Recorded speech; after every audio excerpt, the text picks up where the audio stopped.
पोलिसांनी टीका केलेली आहे. त्यांनी म्हटलंय की फक्त कळ काढत बसलं तरी जेड प्लस सुरक्षा मिळते. नेमकं चाललं काय नेमकं? त्याच्या बापाला पण केंद्राची सुरक्षा आहे ना, त्याचे जे पिताश्री आहेत ते काढून घ्या ना. त्याने कुठली कळ काढली? बरं का, हे अशा लोकांना गृहमंत्री आवरू शकत नसतील शरद पवारांसारख्या ज्येष्ठ नेत्यांवर. हां, याचा अर्थ असा आहे की केंद्र सरकारवर तुमचा विश्वास नाही, मोदींच्या सरकारवर, अमित शहांवर, गृहमंत्र्यांवर. तुम्ही तसं पत्र लिहा मग की तुम्हाला काय कळत नाही. त्याच्यामुळे महाराष्ट्र ज्यांना सुरक्षा दिली आहे केंद्राने ती काढून घ्या.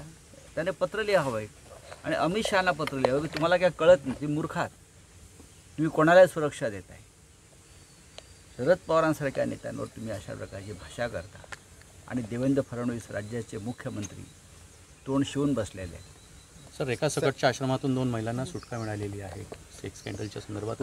रेखा सकटला, कराडच्या रेखा सकटला. आणि जेव्हा लोकशाहीने ही बातमी चालवली तेव्हा पोलिसांना जाग आलेली आहे.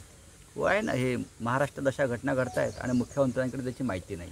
साहेब, लाडकी बहीण योजनेचा जो निधी आहे तो आता 1% निधी सर्व ज्या महिला बालकल्याण योजना आहेत तो वळवण्यात आलेला आहे आणि त्याचा परिणाम हा आता इतर ज्या महिलांसाठी इतर अनेक योजना महिलांच्या त्याच्यामुळे रखडल्या आहेत. मुलांच्या आश्रमशाळांच्या सुद्धा निधीमध्ये घट करण्यात आलेली आहे. भविष्यामध्ये शिक्षणातला निधीसुद्धा कमी केला जाईल, कारण त्यांना निवडणुका जिंकायच्या आहेत. निवडणुका जिंकण्यासाठी हे सरकार कोणत्याही थराला जाईल. जर सरकार आणण्यासाठी 50 रेडे कापू शकतात गुवाहाटीत जाऊन, तरी जनतेचे बळी घेतीलच. मुख्यमंत्र्यांचा ताप अडवलाय. मुख्यमंत्र्यांचा ताप मराठा समाजाने मुख्यमंत्र्यांचा ताप अडवलाय. मला असं वाटतं त्याच्यावरती त्या समाजाचे नेते अधिक चांगलं वक्तव्य करू शकतात. लाडक्या बहिणीप्रमाणे लाडका शेतकरी योजनेची घोषणा केलेली आहे मुख्यमंत्र्यांनी काल. लाडका शेतकरी म्हणून करू द्या ना. याच्या आधी काही शेतकरी लाडका नव्हता कोणाचा, यांचाच लाडका आहे.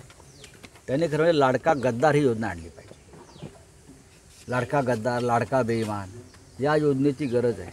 कारण भविष्यामध्ये त्यांचं सरकार गेल्यावर त्यांना आपल्या लाडका गद्दारांनाच घेऊन बसावं लागेल. मुख्यमंत्र्यांच्या कार्यक्रमाला सर